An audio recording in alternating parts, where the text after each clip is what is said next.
Mother Nature is one heck of a woman. A comforting caretaker, helping you through the day, but she also has a bit of a temper sometimes. She gives you life, but can also easily take it away from you. She can be hot one minute, then cold the next. Hard to predict at times, but you always feel her omnipresence, either for good or bad. I bring this up as there have been several times where she has tried to put a stop to my life, through no fault of her own, of course. One hot summer, early August, to be exact, I was working as an environmental consultant in St. John's, Newfoundland, Canada, and did much of my work in the field. It was hard work, hauling gear through the bush, fording streams, performing aquatic research to try and help save the environment, in turn, of course, saving Mother Nature. My job was to capture fish in some ungodly difficult places to reach, while carrying heavy gear, and trying to avoid the bugs, and at times, the bears.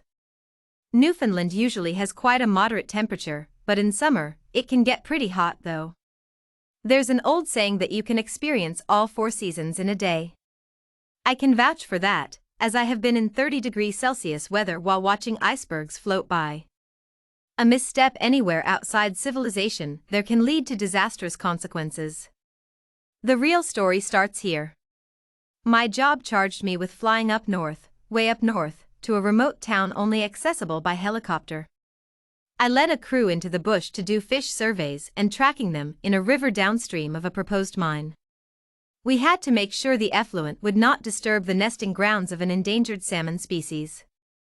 So I packed up our gear, grabbed my crew, and were off to the St. John's airport. Then it was 2 planes and 1 helicopter to arrive at our final destination in Schefferville, Labrador, Canada, 54.9 degrees north latitude. That meant it was only a few hundred miles from where the Arctic starts. Not a place that you may think is hot, but trust me, it is sticky and humid, especially when you are in the bush. The sun was beating down midday, as if you were down in the tropics. The worst part was the bugs, mosquitoes everywhere, black flies, and flying annoyances that probably had yet to be identified as a species. Our home base was at a mining camp occupied by the Roughnecks, who were doing test drilling for the mining company. Their gruff exterior was in stark contrast to our clean-cut science geek persona. The guys were nice enough to us as long as we stayed out of their way and didn't interfere with their meal times. Luckily, since I was a higher-up, I got to stay in town at a cozy bed and breakfast and drove a work truck down some pretty dicey dirt roads, sometimes through ruts, mud, and the ever-present 300-foot cliffs. Nevertheless, I drove in every day to do my job. When I got there, I would check my gear, muster the crew, and prepare for the daily helicopter ride into the bush. Then I would tell our pilot where to go, and he would try and find a landing spot, but more often, we had to hover a couple feet above the ground and jump out and unload a bunch of gear amid the wash of the blades and the deafening noise from the turbine.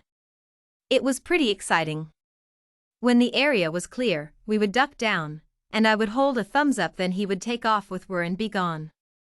The air became calm and quiet, leaving us deep in the woods on our own on the side of a large river to go about our work. Walking, as best we could, down the river banks, when there was any, we used rod and reel to try and catch our goal, an endangered species whom we were there to protect. If a fish was caught, I was in charge of surgically implanting radio tags into them, under anesthetic, of course, and then released them back into the river for future tracking upstream. It was much less ideal doing surgery there than in my lab back in civilization, but that was not the point of our mission. We repeated this every day for about a month, battling the bugs and only coming across bears a few times. You certainly do not want to get in their way when it was a couple-hour helicopter ride to the nearest proper hospital. But we trudged on knowing we were helping the aforementioned Mother Nature. Then came one fateful day. It seemed to be business as usual, sunny day, warm, clear skies. We reached a wide spot in the river, about 200 feet across, just above a small rock waterslide, maybe a 7-foot drop. Nevertheless, I saw a pool above it that I was sure had fish in it, so I waded out in the cold water to the middle of the river. The water was not too deep, 2 feet at most, and I started to cast out to see if anything was there. Things were going well, and then you could feel the air pressure drop. It was rather ominous. The sky began to dim slightly, then a little more, and then it became noticeable that something was not right. I stood there in the fast water, stuck in place. I started to hear a low rumble, and then it got louder, and then it got to a fever pitch. Unable to move my feet, I just turned around to see a dark, white wall bearing down on me. It was a freak hailstorm. I could not get to shore. I could never move fast enough in the water to outrun it. All I could do was face away as it pelted me hard. I could feel myself starting to get moved slightly towards the top of the rock waterslide, knowing that if I fell over it, I would not last too long in the cold water, and my colleagues would be hard-pressed to get me out if I were to hit my head on a rock. Even then, they would have to alert the helicopter of an emergency and hope he got there in time to get me back to camp. Luckily, as I stood there catatonic, the storm flew by, and the darkness faded back to light.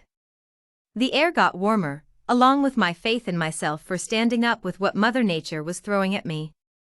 I made it back to shore and was happy not to be hurt or worse. We all chalked it up to an act of God, or perhaps it was an act of his oft-cruel mistress. The day continued. We called for the helicopter and packed up the gear. The next loud sound we heard was the roar of the blades, and the next thing flying towards us was not a freak summer hailstorm. I got back to the comfort of the camp. It was dark by now. With gear stowed, ready to continue for the next day. I looked up into the night sky only to see the magic of the glowing northern lights. It just goes to show you that even in the face of a potential winter storm in the hot summer air, that there can be beauty in the sky above if she wants there to be.